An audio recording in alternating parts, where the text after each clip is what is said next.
ರೇಣುಕಾಸ್ವಾಮಿ ಕೊಲೆ ಪ್ರಕರಣದಲ್ಲಿ ಲಾಕ್ ಆಗಿರುವಂತ ಡಿ ಗ್ಯಾಂಗ್ಗೆ ನಸೀಬೆ ಚೆನ್ನಾಗಿಲ್ಲ. ಒಂದ್ ಕಡೆ ಚಾರ್ಜ್ ಶೀಟ್ ಹಾಕೋದಕ್ಕೆ ತಯಾರಿ ನಡೀತಾ ಇದ್ರೆ ಮತ್ತೊಂದ್ ಕಡೆ ರಾಜಾತಿಥ್ಯ ತೀವ್ರ ಪೆಟ್ಟನ್ನ ಕೊಟ್ಟಿದೆ. ಹೀಗಾಗಿ ಬಳ್ಳಾರಿ ಜೈಲಿಗೆ ದರ್ಶನ್ ರನ್ನ ಶಿಫ್ಟ್ ಮಾಡುವಂತ ಪ್ರಕ್ರಿಯೆ ನಡೀತಾ ಇದ್ರೆ ಬಳ್ಳಾರಿ ಜೈಲಿನಲ್ಲೂ ಗಾಂಜಾ ಇದೆ ಅಂತ ಮಾಜಿ ಖೈದಿಯೋರ್ವ ಬಾಂಬ್ ಸಿಡಿಸಿದ್ದಾನೆ.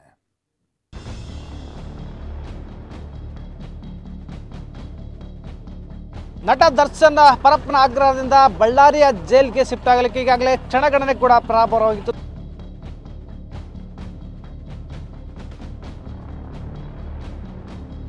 ದರ್ಶನ್ ಅಂಡ್ ಗ್ಯಾಂಗ್ನ ನ್ಯಾಯಾಂಗ ಬಂಧನ ಅವಧಿ ವಿಸ್ತರಣೆ. ಸೆಪ್ಟೆಂಬರ್ 9ರವರೆಗೂ ನ್ಯಾಯಾಂಗ ಬಂಧನದ ಅವಧಿ ವಿಸ್ತರಣೆ. ರೇಣುಕಾಸ್ವಾಮಿ ಕೊಲೆ ಪ್ರಕರಣದಲ್ಲಿ ಪರಪ್ಪನ ಅಗ್ರಹಾರ ಜೈಲು ಸೇರಿರುವ ಡಿ ಗ್ಯಾಂಗ್ಗೆ ಸಂಕಷ್ಟದ ಮೇಲೆ ಸಂಕಷ್ಟ ಎದುರಾಗಿದೆ. ಡಿ ಗ್ಯಾಂಗ್ ನ್ಯಾಯಾಂಗ ಬಂಧನದ ಅವಧಿ ಇಂದಿಗೆ ಅಂತ್ಯ ಆಗಿತ್ತು. ಹೀಗಾಗಿ ಡಿ ಗ್ಯಾಂಗ್ ಅನ್ನ ಬೆಂಗಳೂರಿನ 24ನೇ ACMM ಕೋರ್ಟ್ಗೆ ತನಿಖಾಧಿಕಾರಿಗಳು ಹಾಜರುಪಡಿಸಿದ್ರು. ವಿಡಿಯೋ ಕಾನ್ಫರೆನ್ಸ್ ಮೂಲಕ ವಿಚಾರಣೆ ನಡೆದಿದ್ದು ಸೆಪ್ಟೆಂಬರ್ 9ರ ತನಕ ನ್ಯಾಯಾಂಗ ಬಂಧನದ ಅವಧಿ ವಿಸ್ತರಿಸಿ ಆದೇಶವನ್ನ ಹೊರಡಿಸಲಾಗಿದೆ.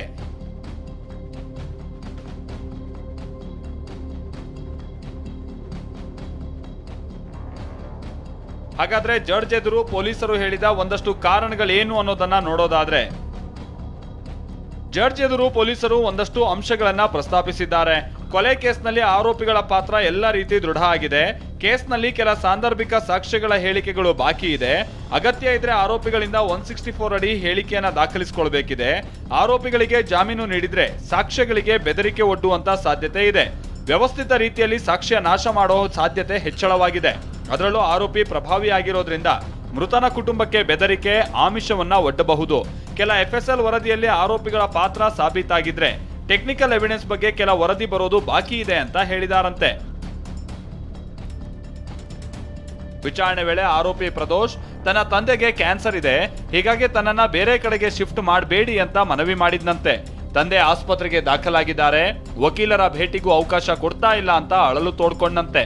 ಆಗ ನ್ಯಾಯಾಧೀಶರು ಕಾನೂನಿನ ಪ್ರಕಾರ ಅಧಿಕಾರಿಗಳು ಕ್ರಮ ತೆಗೆದುಕೊಳ್ತಾರೆ ಅಂತ ತಿಳಿಸಿದ್ದಾರೆ. ಆಗ ಜೈಲಾಧಿಕಾರಿಗಳು ಹೊಸದಾಗಿ 3 ಕೇಸ್ ದಾಖಲಾಗಿ ತನಿಖೆ ನಡೀತಾ ಇರೋ ಕಾರಣದಿಂದಾಗಿ ಯಾರ ಭೇಟಿಗೂ ಅವಕಾಶ ನೀಡಿಲ್ಲ, ಮುಂದೆ ನೀಡಲಾಗುತ್ತೆ ಅಂತ ಮಾಹಿತಿಯನ್ನ ನೀಡಿದ್ದಾರೆ. ಇಷ್ಟೆಲ್ಲ ಬೆಳವಣಿಗೆಗಳ ನಡುವೆ ಬಳ್ಳಾರಿಯ ಜೈಲಿಗೆ SP ಡಾಕ್ಟರ್ ಶೋಭಾ ರಾಣಿ ಭೇಟಿ ನೀಡಿದ್ರು. ದರ್ಶನ್ ಅನ್ನ ಯಾವ ಬ್ಯಾರಕ್ಗೆ ಹಾಕಬೇಕು, ಭದ್ರತೆ ವ್ಯವಸ್ಥೆ ಹೇಗಿದೆ ಅನ್ನೋ ಬಗ್ಗೆ ಜೈಲು ಸೂಪರಿಂಟೆಂಡೆಂಟ್ ನಿಂದ ಮಾಹಿತಿಯನ್ನ ಪಡೆದುಕೊಂಡ್ರು.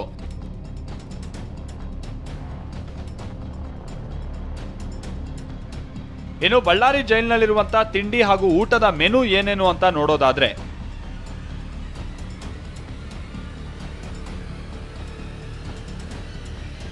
ಬಳ್ಳಾರಿ ಸೆಂಟ್ರಲ್ ಜೈಲಿನಲ್ಲಿ ಸಾಮಾನ್ಯ ಕೈದಿಗಳಂತೆ ನಟ ದರ್ಶನ್ಗೂ ತಿಂಡಿ ಊಟ ಸಿಗುತ್ತೆ. ಪ್ರತಿದಿನ ಬೆಳಗ್ಗೆ ಉಪಹಾರಕ್ಕೆ ಉಪ್ಪಿಟ್ಟು, ಅವಲಕ್ಕಿ, ಬಿಸಿಬೇಳೆ ಬಾತ್ ಇದ್ರೆ ಮಧ್ಯಾಹ್ನದ ಊಟಕ್ಕೆ ರಾಗಿ ಮುದ್ದೆ, ಚಪಾತಿ, ಜೋಳದ ರೊಟ್ಟಿ, ಸಜ್ಜೆ ರೊಟ್ಟಿ ಇರಲಿದೆ. ಇವುಗಳಲ್ಲಿ ಕೈದಿ ಯಾವುದಾದ್ರೂ ಒಂದನ್ನ ಆಯ್ಕೆ ಮಾಡ್ಕೊಳ್ಬೇಕು. ಉಳಿದಂತೆ ಅನ್ನ ಸಾಂಬಾರ್ ಇರುತ್ತೆ. ಪ್ರತಿ ಮಂಗಳವಾರ ಮೊಟ್ಟೆ ವಿತರಣೆ ಇರುತ್ತೆ. ಬಳ್ಳಾರಿ ಜೈಲಿನಲ್ಲಿ ಭಾನುವಾರಕ್ಕೆ ಒಮ್ಮೆ ಕೈದಿಗಳಿಗೆ ಮಾಂಸಾಹಾರ ವಿತರಣೆ ಮಾಡಲಾಗುತ್ತೆ. ಒಂದು ವಾರ ಚಿಕನ್, ಮತ್ತೊಂದು ವಾರ ಮಟನ್ ವ್ಯವಸ್ಥೆ ಇರುತ್ತೆ. ರಾತ್ರಿ ವೇಳೆಯಲ್ಲಿ ರಾಗಿ ಮುದ್ದೆ, ರೊಟ್ಟಿ, ಚಪಾತಿ, ಅನ್ನ ಸಾಂಬಾರ್ ಇರಲಿದೆ.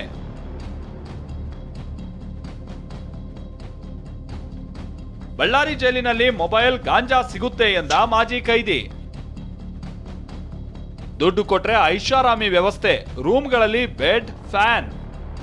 ಅದ್ಯಾವ ರಾಜಾತಿಥ್ಯಕ್ಕೆ ಇಷ್ಟೆಲ್ಲ ರಗಳೆ ಆಯ್ತೋ, ಅದ್ಯಾವ ಐಷಾರಾಮಿ ಜೀವನದ ಆರೋಪಕ್ಕೆ ದರ್ಶನ್ ಶಿಫ್ಟ್ ಆದ್ರೋ ಅದೇ ಆರೋಪ ಬಳ್ಳಾರಿ ಜೈಲ್ ಮೇಲೂ ಇದೆ. ಸೆಂಟ್ರಲ್ ಜೈಲಿನಿಂದ ಬಿಡುಗಡೆಯಾದ ಆನಂದಿ ಕೊಟ್ಟಂ ಜಯಸಿಂಹ ಅನ್ನೋನು ಇಲ್ಲೂ ಕೂಡ ದುಡ್ಡು ಕೊಟ್ರೆ ಗಾಂಜಾ ಎಲ್ಲವೂ ಸಿಗುತ್ತೆ ಅಂತ ಬಾಂಬ್ ಸಿಡಿಸಿದ್ದಾರೆ. ವ್ಯವಸ್ಥೆಗಳು ಹೆಂಗಿದಾವೆ ಅಂತಂದ್ರೆಗಿನ ದರ್ಶನ್ ಅವರು ಇಲ್ಲಿ ಬಂದರೆ ಕೆಟ್ಟೋಗ್ತಾರ ಅಂತೇಳಿ ಒಂದು ಮನಸ್ಸು ಬೇಜಾರಾಗ್ತಿದೆ ಸರ್. ಯಾಕಂದರೆ ಒಳಗಡೆ ಗಾಂಜಾ ಸಪ್ಲೈ ಮಾಡ್ತಾರೆ. ಒಂದು ಕ್ಯಾಂಟೀನ್ ಇದೆ, ಆ ಕ್ಯಾಂಟೀನ್ ಇಟ್ಟಿರೋರು ಯಾರಲ್ಲ, ವಾರ್ಡನ್ಸ್ ಕ್ಯಾಂಟೀನ್ ಇಟ್ಟಿರೋದು. ಸೂಪರೆಂಟು, ವಾರ್ಡನ್ಸ್, ಜೈಲರ್ ಅವರೇ ತಂದ್ಕೊಡೋದು. ಹಣ ಕೊಟ್ರೆಗಿನ 1 to 2 ಹಣ ಕೊಟ್ರೆಗಿನ ಅವರೇ ತಂದ್ಕೊಡ್ತಾರೆ. ಮತ್ತು ನಾವು ಎಂಟ್ರಿ ಯಾರು ನೋಡೋಕೆ ಹೋಗ್ಬೇಕಂತಂದ್ರೆಗಿನ ಒಂದು ಏನಂತ ತಗೊಂಡೋದ್ರಿಗಿನ ನಮಗೆ ಮಾಮೂಲಿ ಕೇಳ್ತಾರೆ, ಕಮಿಷನ್ ಕೇಳ್ತಾರೆ. ಅವರು ದುಡ್ಡು ಕೊಡು, ಅಷ್ಟು ಕೊಡು, ಇಷ್ಟು ಕೊಡು, ಕಮಿಷನ್ ಕೊಡು ಅಂತ ಕೇಳ್ತಾರೆ. ಈಗಲಾದ್ರೂ ಇದೆ, ನಾನು ಕಣ್ಣಾರ ನೋಡ್ದೆ ಸರ್ ಜೈಲಲ್ಲಿ. ದರ್ಶನ್ ಬಳ್ಳಾರಿ ಶಿಫ್ಟ್ ಆದ್ರೆ ಕೈದಿ ನಂಬರ್ ಚೇಂಜ್. ಪರಪ್ಪನ ಅಗ್ರಹಾರ ಜೈಲಿನಲ್ಲಿರುವ ದರ್ಶನ್ಗೆ ಸದ್ಯಕ್ಕೆ 6106 ವಿಚಾರಣಾಧೀನ ಕೈದಿಯ ನಂಬರ್ ಅನ್ನ ಕೊಡಲಾಗಿದೆ. ಅದೇ ನಂಬರ್ ಅನ್ನ ಅಭಿಮಾನಿಗಳು ಸಖತ್ತಾಗಿ ಟ್ರೆಂಡ್ ಕೂಡ ಮಾಡಿದ್ರು. ಟ್ಯಾಟೋ, ವಾಹನಗಳ ಮೇಲೆ ಸ್ಟಿಕ್ಕರ್ ಆಗಿ ಕೂಡ ಅಂಟಿಸಿದ್ರು. ಆದ್ರೀಗ ದರ್ಶನ್ ಬಳ್ಳಾರಿಗೆ ಶಿಫ್ಟ್ ಆಗ್ತಾ ಇದ್ದ ಹಾಗೆ ಈ ವಿಚಾರಣಾಧೀನ ಕೈದಿ ನಂಬರ್ ಚೇಂಜ್ ಆಗಲಿದೆ. 3 ಅಂಕಿಯ ನಂಬರ್ ಕೊಡೋದಕ್ಕೆ ಅಧಿಕಾರಿಗಳು ನಿರ್ಧರಿಸಿದಾರಂತೆ. ರೇಣುಕಾಸ್ವಾಮಿ ಕೊಲೆ ಕೇಸ್ನಲ್ಲಿ ಲಾಕ್ ಆಗಿರುವ ದರ್ಶನ್ ನಸೀಬೆ ಚೆನ್ನಾಗಿಲ್ಲ ನೋಡಿ. ಒಂದಿಲ್ಲೊಂದು ವಿವಾದಗಳಿಂದ ಸದ್ದು ಮಾಡುತ್ತಾ ತಾನೇ ಗುಂಡಿ ತೋಡ್ಕೊಳ್ತಾ ಇದ್ದಾರೆ ಅಂದ್ರೂ ತಪ್ಪಿಲ್ಲ. Bureau report, TV9.